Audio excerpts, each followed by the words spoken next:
It's December. That means it's Christmas flower time in our flower club. So let's get started. This time we've got some spruce. There's a few different types of spruce that you'll all be getting, but I've got this one. We've got some peonies, beautiful white peonies, locally grown, of course. They're in season, and it's actually very unusual that we've still got so many peonies around at this time of year, so close to Christmas. Because we've had so much rain, the peonies have just had this extraordinary season. It's been cold, it's been rainy, and they like that. It's a little bit closer to the European conditions that they're used to growing in. So we're really lucky. So I wanted you guys to have some peonies. They're gorgeous. They smell nice. These are a little bit open. The ones that you guys are getting are a little bit more closed than that, but they will open just beautifully. This one broke off the other day from a bunch I had, and I kept him for me, and this is already a week old, and look at how good he is. He's beautiful. Anyway, it's got peonies. We've got chinchorrinches, which are like little Christmas trees. You guys are getting them. They start like this. They last for ages. They'll probably last you through till Christmas. So they start all tightly closed up like that, and then they all keep opening up. All those little things will open up as they get older. Amazing. They're so good. And we've got some waxflower again. This is a red variety for Christmas. So it smells like honey. It's so good. So we've got traditional red, white and green. The vase I recommend is one that's not too big. This could probably go on your table centerpiece. So, and I always like to do something with a tapered top. It helps the arrangement sit a little bit better. And I'm going to keep it super simple. Let's get started. As per usual, strip the stems of all the bits of green. All the foliage below the waterline. Chinchorrinches don't have any, so you're good. Peonies only have a couple, but the fir's going to have a little bit more, the spruce, sorry. So it's a little bit trickier, but it's worth getting those stems nice and clean. Keeps your water nice and clean. Looks better, rah-de-rah. You know the drill. With this one, I'm going to cluster everything to give a bit of a more dramatic effect rather than, not that dramatic, but rather than spreading it all evenly, we're going to bunch it all together, do groupings. And I'm going to start with the wax flower. Don't get too fussy with your wax flower about getting all these lower ones off. Leave them in. So we're going to just do, I'm going to do it in my hand. We're going to do it in our hand, okay? We're all going to use our hands. And then we're going to put it in the vase. So, okay. I'm going to use all the tallish pieces.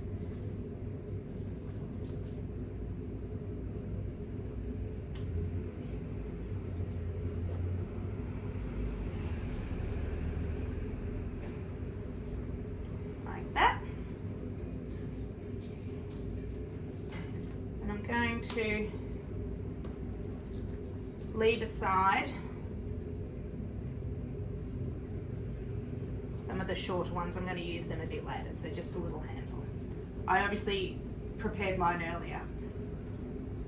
If you remember from last time about the spiraling of the stems, we're doing that too. The little bunch together of that, all that red en masse together looks great. Now we're going to go in with the chinchorrinches. And I'm going to layer them on top of each other. And each time I put one in, I'm going to do it at a slightly different height to the one before. And I'm going to do the smaller one. See, this one's smaller, so he's going to go up a bit higher, and like a big one like him is going to go down lower. So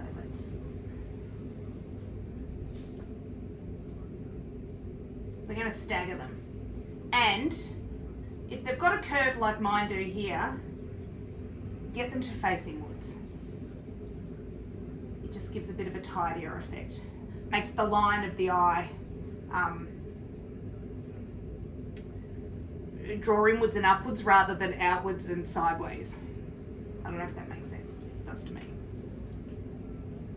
So I'm going in with all of them. in a clump or a cluster. And see how we can see each one individually. Now I'm going to do a little bit of my spruce.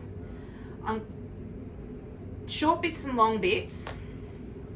I'm going to do a couple of small bits in the front and see how it flops this way. Turn it round. It's going to go against your instincts, but turn it round and put it in with the curve forwards rather than outwards like that. Just gives you a bit more control. And once again, when we put it in the vase, the way it'll sit will sit better and it won't draw the eye. This is the way I think of it. If you've got stuff going that way and stuff going that way, then your eyes want to go like that, like the opposite of cross-eyed. So if we keep things in, it's tidier. It doesn't mess with your eyes. So I'm just going to do a few small bits down here. This guy I've done on the side. Now I'm going to go in with my peonies.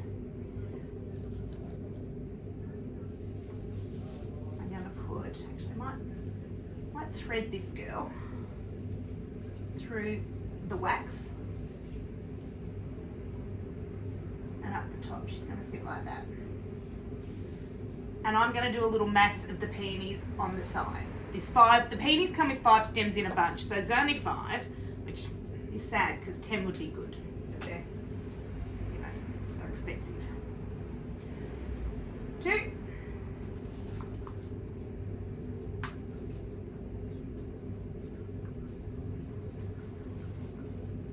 3. And see how my stems are still nice and spiraled? Going in like that. Now I'm going to use some of the wax that I kept aside before.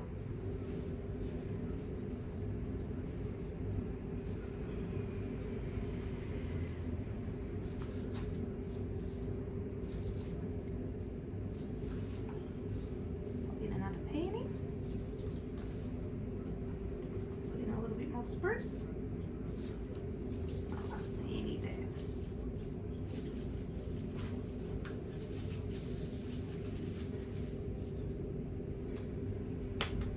Wax. A little wax there. And a little bit of wax there.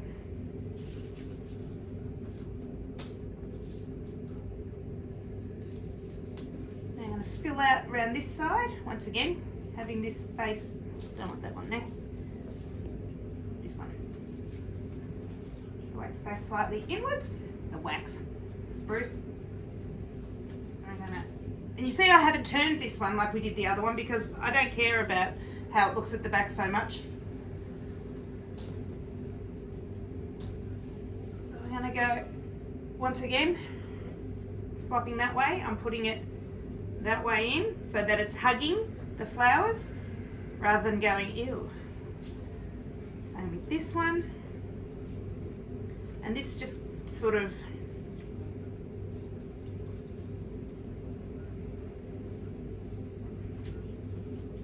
finishes it off.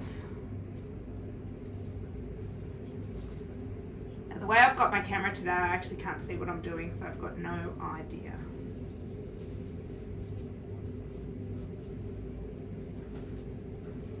Let me look. No. Alright, start again.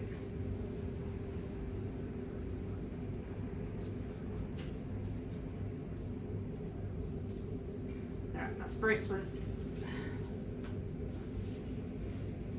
blocking much trenches. Alright, that's better.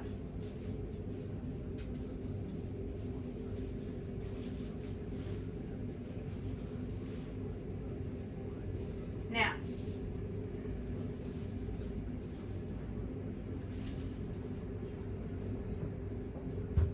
we're going to cut the stems so that they fit in the vase, and once they go in, we're going to fiddle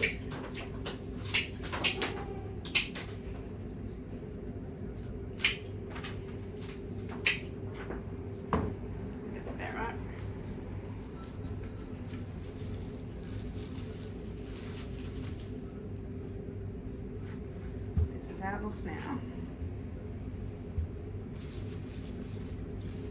Not too bad. But let's just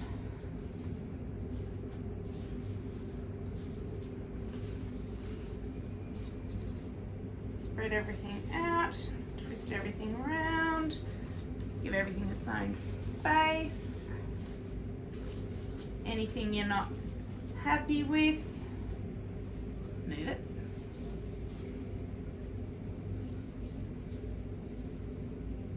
This guy needs moving.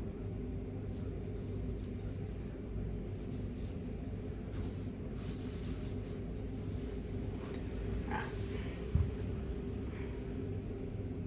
Now the spruce can be a little bit tricky and it can be a bit argumentative, which is why turning it inwards helps.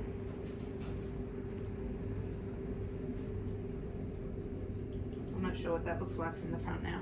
Let me look.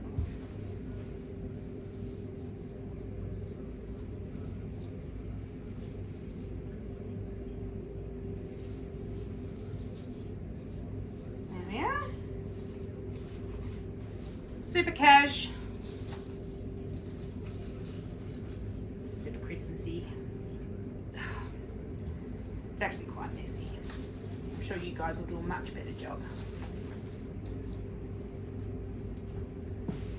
But of course you can do whatever you like.